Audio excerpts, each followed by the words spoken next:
வணக்கம் உறவுகளே, எல்லாரும் எப்படி இருக்கீங்க? நல்லா இருக்கீங்களா? நானும் நல்லா இருக்கேங்க. இன்றைக்கி நம்ம பார்க்க போகிறது ஒரு அருமையான கத்திரிக்காய் கடையில் தாங்க பார்க்க போகிறோம். சுட சுட சாதத்தோட இந்த கத்திரிக்காய் கடையில் விட்டு கொஞ்சம் நல்லெண்ணெய் விட்டு சாப்பிடும் போது அவ்வளோ டேஸ்ட்டாக இருக்குங்க. சரி வாங்க, இது எப்படி செய்யலான்னு சட்டுன்னு பார்த்துடலாம். இப்போ நான் 1/4 கிலோ கத்திரிக்காவை இந்த அளவுக்கு நல்லா கட் பண்ணி எடுத்து வச்சுருக்கிறேன். இப்போ நம்ம கட் பண்ணி வச்சுருக்கிற கத்திரிக்காவை குக்கருக்கு மாற்றிக்கிட்டாச்சு.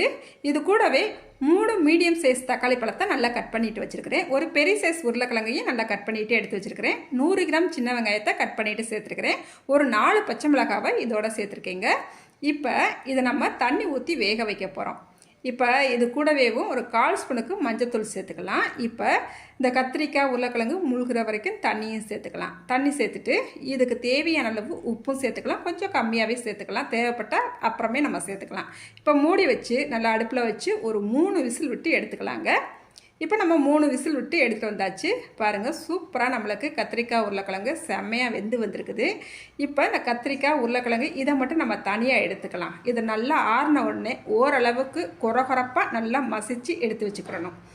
அதுக்கப்புறமா இப்போ ஒரு கடாய் அடுப்பில் வச்சுக்கலாம். இதில் 2 ஸ்பூனுக்கு மட்டும் எண்ணெய் சேர்த்துட்டு கொஞ்சமாக கடுகு சேர்த்துக்கலாம். கடுகு நல்லா பொரிஞ்சு வந்த உடனே ஒரு 1/4 ஸ்பூனுக்கு சீரகம் சேர்த்துக்கலாம். 2 வத்தல் சேர்த்துக்கலாம். கொஞ்சமாக கருவேப்பிலையும் சேர்த்துக்கலாம். அதுக்கப்புறமா இது கூடவே 2 ஸ்பூனுக்கு வீட்டில் அரைச்ச மசாலா பொடி சேர்த்துக்கலாங்க. சேர்த்துட்டு நல்லா கலந்து விட்டுட்டு நம்ம கடைஞ்சி வச்சிருக்கிற இந்த கத்திரிக்காயையும் இதோட சேர்த்துக்கலாங்க.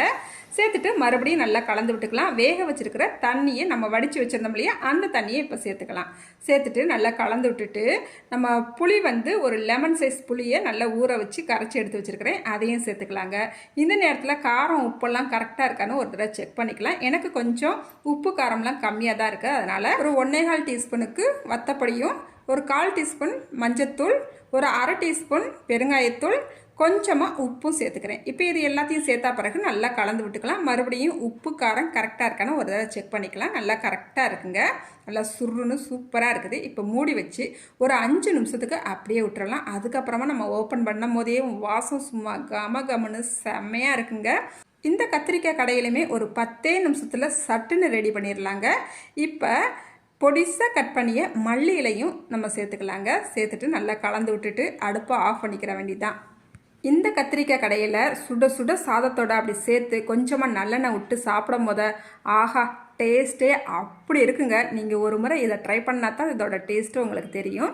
நீங்களும் இதே அளவுகளோட இந்த கத்திரிக்காய் கடையில் ஒரு முறை ட்ரை பண்ணி பாருங்கள். ட்ரை பண்ணிவிட்டு எப்படி வந்துச்சுன்னு மறக்காமல் கமெண்ட்டில் சொல்லுங்கள். இந்த வீடியோக்கு ஒரு லைக் பண்ணிவிடுங்க.